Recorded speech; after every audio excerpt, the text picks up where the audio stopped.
अस्सलाम वालेकुम स्टूडेंट्स। बेटा एक्सरसाइज नंबर 7.1 स्टार्ट करने से पहले कल मैंने आपको दो डेफिनेशंस करवाई थी। एक तो हमने पैरेलल लाइंस की डेफिनेशन की थी, देन आपको मैंने बताए थे कि ट्रांसवर्सल एंगल को, जब पैरेलल एंगल को काटती हैं ट्रांसवर्सल लाइंस, तो उससे क्या पांच जो है वो किस तरह के एंगल्स बनते हैं। एक हमने वर्टिकली अपोजिट एंगल की डेफिनेशन की थी और कोरस्पॉन्डिंग एंगल की डेफिनेशन की थी।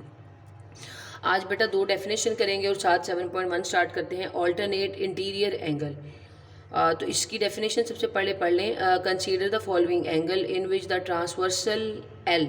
अब आपको ट्रांसवर्सल जब मैं बोलूँ तो पता होना चाहिए कि ट्रांसवर्सल किसे कहते हैं। Intersect two parallel lines x and y. उसने कहा ट्रांसवर्सल एल थी, इसने इस लाइन को और इस लाइन को कट किया, इंटरसेक्ट किया। इसको एक्स कहा है, इस लाइन को वाई कहा है और इस लाइन को एल कहा है। एरो हेड लगाने लाजमी है क्योंकि वो लाइन कह रहे हैं। अब हमें कैसे पता चलेगा? जैसे हमें पता चला था कि कोरस्पॉन्डिंग एंगल कहाँ होते हैं, वो बिल्कुल उसी के अगली वाली लाइन की उसी जगह पर जो एंगल होता है वो पीछे वाली का कोरस्पॉन्डिंग एंगल होता है। इस तरह से वर्टिकली ऑपोजिट एंगल कैसे होते हैं वो हमने पता चले। अब ऑल्टरनेटिंग इंटीरियर एंगल कहाँ होते हैं डायग्राम में, और कौन सा एंगल किसकी ऑल्टरनेट होता है। तो ये कह रहे हैं जी पेयर बने हुए हैं आपके पास A B C D E F G H, random उन्होंने जो है ना वो अल्फ़ाबेटिकली उसकी नंबरिंग की है। अब कह रहे हैं the pair angle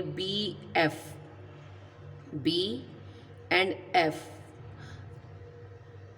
are opposite angle, so they are alternate interior angles. क्या, जैसे मैं आपको यहाँ बना के बताती हूँ कि आपके पास एक लाइन ये लगी हुई है और एक लाइन ये लगी हुई है, दीनी पैरेलल लाइंस के ऊपर एक ट्रांसवर्सल लाइन लगी है। अब उसने यहाँ पर बोला है कि बी और एफ यानी एंगल बी, यानी अगर आपके पास एक लाइन के इस साइड पे एंगल शो हो रहा है तो उसी लाइन के चलते चलते जब अगली लाइन को वो कट करेगा तो उसके ओपोजिट साइड पे, अगर ये इधर है तो उसकी दूसरी यानी उसके आगे जाकर उसकी ऑपोजिट साइड पर जो एंगल बनेगा उसी लाइन का एक इधर और उसी लाइन के एक उधर, यानी एक उसकी लेफ्ट पे और एक उसकी राइट पे, ऊपर नीचे जो एंगल बनेंगे वो एक दूसरे के ऑल्टरनेट इंटीरियर एंगल होंगे।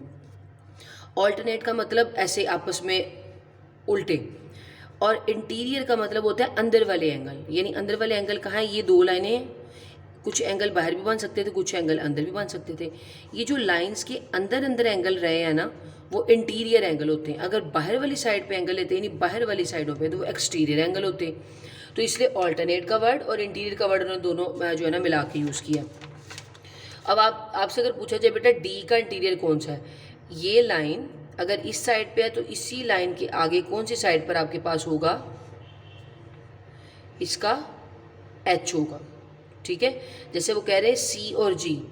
अगर सी है, अगर यहाँ पर मैं आपको कहूँ कि ये आपके पास है, इस साइड पे ये ले रहे हैं तो इस लाइन के इस साइड पे बना है, अब इस लाइन के इस साइड पे बनना है, वो कहाँ बनेगा? इधर बनेगा। इधर और इधर, इधर और इधर, यानी हमने बाहर वाले नहीं लेने, डी और जो एफ है तो वो बाहर वाले बन जाएंगे ना। हम सिर्फ इसके अंदर रह रहे हैं। ये दोनों अंदर वाले थे यानी जो डायग्राम के अंदर वाली साइड पे थे, बाहर वाली साइड पे नहीं घूम रहे। ये इसका ऑल्टरनेट इंटीरियर है और ये इसका ऑल्टरनेट इंटीरियर है। तो आपको ये पता होना चाहिए कि ऑल्टरनेट इंटीरियर एंगल्स क्या होते हैं और उसकी हम पहचान कैसे कर सकते हैं। तो इसकी ऐसा चीज़ डेफिनेशन नहीं है, आपको आपने इसको ऐसे ही याद रखना है विद डायग्राम। अब है इंटीरियर एंगल। ये था ऑल्टरनेट इंटीरियर एंगल कि जो एक दूसरे के ऑल्टरनेट है और अंदर भी हैं, तो ऑल्टरनेट प्लस इंटीरियर, तो ऑल्टरनेट इंटीरियर एंगल। अब जो नेक्स्ट डेफिनेशन है ना बेटा, उसमें सिर्फ क्या लिखा हुआ है? Interior angle. तो इंटीरियर एंगल की डेफिनेशन थोड़ी ऑल्टरनेट से छोटी हो जाएगी क्योंकि उसमें सिर्फ उसमें एक वर्ड आ रहा है जी। तो इसमें देख लेते हैं क्या कह रहे हैं वो। Consider the pair of angles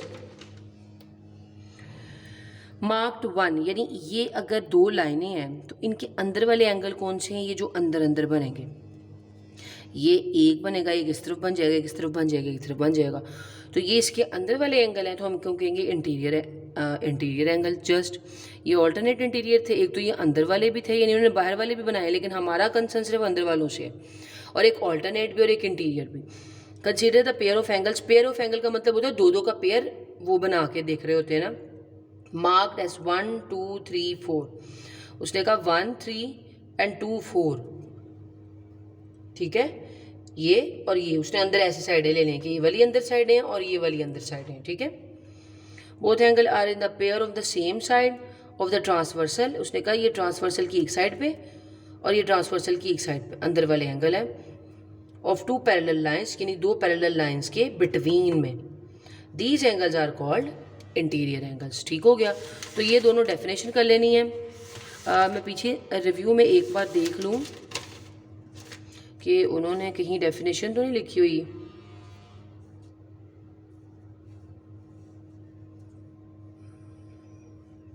नहीं, इधर डेफिनेशन तो नहीं लिखी,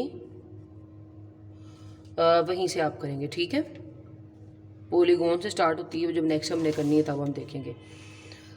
बेटा आप क्वेश्चन नंबर 1 करना है, फाइंड द मेजर। अब उसने ना एंगल फाइंड करने को कहे हैं आपको, कि उसने कहा पी क्यू आर बताओ, यानी एंगल कौन सा निकालो, पी क्यू आर। एक बात मैं बताती चलूँ, जब बेटा एंगल हम फाइंड करना सीखते हैं ना, तो इसमें एक बात ये देखने वाली होती है, अगर आपको वो कह रहा है ना पी क्यू आर एंगल, तो उसका मतलब होता है वो दरमियान वाला एंगल फाइंड करने को कह रहा है। जो दरमियान में वर्ड लिखा है ना, वो एंगल उस पर फाइंड करना है। तो इसका मतलब यहाँ पर देखिए पी क्यू आर का मतलब वो क्यू मांग रहा है हमसे, ऐसे ही है, तो हम क्यू निकाल लेते हैं। इसमें अब हमें जो पीछे वाली डेफिनेशन है ना, वो हम अप्लाई करेंगे और उसकी मदद से अपना क्वेश्चन सॉल्व करेंगे। चलिए क्वेश्चन शुरू करते हैं। अब मैंने लिखा कि मेरे पास क्या था। अब आपको पता है ये एक लाइन है और एक ये लाइन है, ऐसे ही है। ये लाइन को जहाँ डॉट डाल के कुछ लिखा होता है ना अल्फ़ाबेटिकली, उसने नाम दिया होता है कि इस लाइन को नाम से तो बुलाना है ना।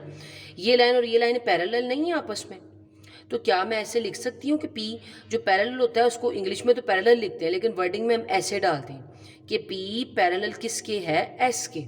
ये सोल्यूशन स्टार्ट हो गया इसका। ठीक है, मैंने लिखा कि पी लाइन पैरेलल का सिंबल डाला एस के। अगर पी लाइन एस के पैरेलल है तो बिल्कुल एक जैसी हैं, उनका डिस्टेंस एक जैसा चलता जाएगा। और दूसरी बात हमें ये नज़र आई कि जो ये आर पे एंगल बन रहा है, ये कितने का एंगल बन रहा है आपको पता है? जो बिल्कुल स्ट्रेट एंगल होता है वो 90 का एंगल होता है। तो ये हमें नज़र आ रहा है, उन्होंने खुद ड्रॉ करके दिखाया है। तो मैं इसको क्या इस तरह लिख सकती हूँ, आपको पता है जिस पर एंगल बताना होता है उसको दरमियान में रखते हैं।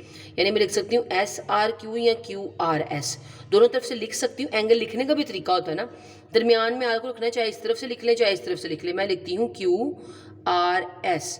ये जो एंगल क्यू आर एस था ये था 90 डिग्री का, ऐसे लिख सकते हैं। एक बात हो गई। फिर हमने ये कहा कि जो लाइन ये है वही लाइन ये है, तो अगर इस लाइन का एंगल यहाँ 90 का बन रहा है और ये लाइन इस लाइन के क्या है, बराबर है, ऐसे ही है, तो इस लाइन का एंगल भी इस लाइन के क्या होगा, बराबर होगा। तो क्या मैं ये लिख सकती हूँ कि जो एंगल क्यू आर एस है वो बराबर है किसके, जो इस साइड पे एंगल बनेगा, जो इस साइड पे एंगल है वो 90 का, जो इस साइड पे एंगल बनेगा, जो इस लाइन का एंगल होगा ये, वो भी तो इसी के बराबर होगा। तो क्या मैं ऐसे लिख सकती हूँ कि जो एंगल पी क्यू आर, आपको पता है जहाँ पर एंगल निकालना है वो वर्ड दरमियान में रखना है, यानी क्यू दरमियान में, एक तरफ पी एक तरफ आर, यानी ऐसे तरतीब ले लें या ऐसे तरतीब ले लें, ऊपर से नीचे या नीचे से ऊपर, वो सही लगेगा। लेकिन अगर जो जिसके लिए एक के लिए वो लिए, नीचे के लिए भी वही तरतीब, यानी मैंने अगर ऐसे किया तो यहाँ पर मैंने ऐसे कर लिया, वो इतनी की आपकी जो है वो खैर होती है अगर आप इतना थोड़ा सा कर लो। लेकिन दरमियान में वो वर्ड रखना है जिस पर एंगल निकाल रहे हैं, जिस पर एंगल देख रहे हैं। मैंने कहा कि एक एंगल 90 का है और दूसरा एंगल उस एंगल के बराबर है, तो अगर ये 90 का है और ये दोनों बराबर है तो दूसरा एंगल भी कितने का हुआ, 90 का ना हुआ। तो हेंस मैं यहाँ से ये बता सकती हूँ कि जो एंगल पी क्यू आर है वो भी असल में 90 का ही है और हमने यही निकालना था। मैंने कहा कि ये लाइन इसके बराबर है और अगर ये लाइन इसके बराबर है और इसका एंगल बन रहा है 90 का, तो इसका एंगल, अगर ये दोनों लाइनें बराबर है और इसका एंगल 90 का बना है तो ये लाइन का एंगल इस लाइन के एंगल के बराबर होगा। तो मैंने कहा इन दोनों के एंगल भी बराबर होंगे, तो अगर इसका 90 का एंगल है तो इसका भी 90 का एंगल होगा।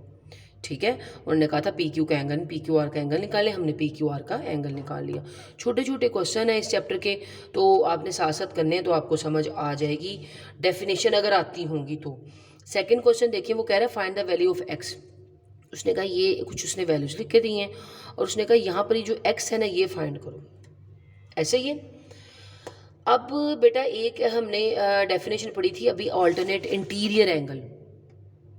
ठीक है, अब बेटा एक डेफिनेशन अगर यहाँ लिखी हो, अल्टरनेट एंगल की भी डेफिनेशन होती है सिर्फ। तो आप देखें, अगर ये एक एंगल है, ये बाहर वाला है, ये एक एंगल है, तो ये इसका ऑल्टरनेट बन रहा है, आपको नज़र आ रहा होगा। एक होता है ऑल्टरनेट इंटीरियर, एक होता है सिर्फ ऑल्टरनेट एंगल। ठीक है, अगर इस लाइन की एक साइड पे ये बन रहा है तो दूसरी साइड पे यहाँ बन रहा है, तो ये ऑल्टरनेट एंगल है आपके पास। तो हम इससे ये बात कह सकते हैं कि जो ऑल्टरनेट एंगल होते हैं ये और ये, एक ऑल्टरनेट एंगल ये है और ये एंगल है, अगर इनको हम हमेशा जमा करें तो इनका सम आता है 180 के बराबर।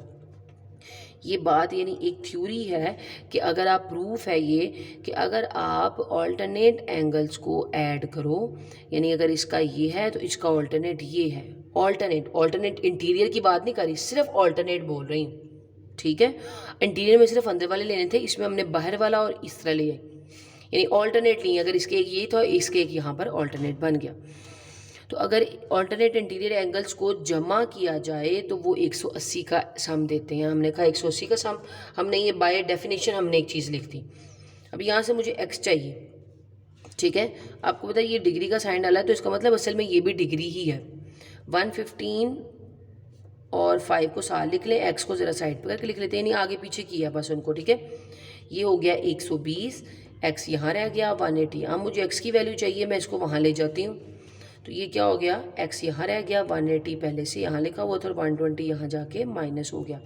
ये डिग्री का साइन डाल लें, बेहतर है नहीं डालेंगे सिर्फ लास्ट पे आंसर में डाल लें तब भी ठीक रहेगा। ठीक है, तो 120 निकालें, 160 बच जाते हैं, तो इसका मतलब ये एंगल था 160, यानी यहाँ पर क्या डालना था आपने 160। ठीक हो गया, ये बात हमने बेटा उनको बतानी थी कि जो ये वाले एंगल्स हैं इसमें x की वैल्यू क्या है, हमने x की वैल्यू बता दी। आज के लिए बेटा ये 2 ही क्वेश्चन कर रहे हैं, कल इंशाल्लाह मैं आपको ये एक्सरसाइज कंप्लीट करवाने की कोशिश करूँगी और कुछ डेफिनेशन नेक्स्ट करनी है। ओके बेटा, टिल देन अल्लाह हाफिज़।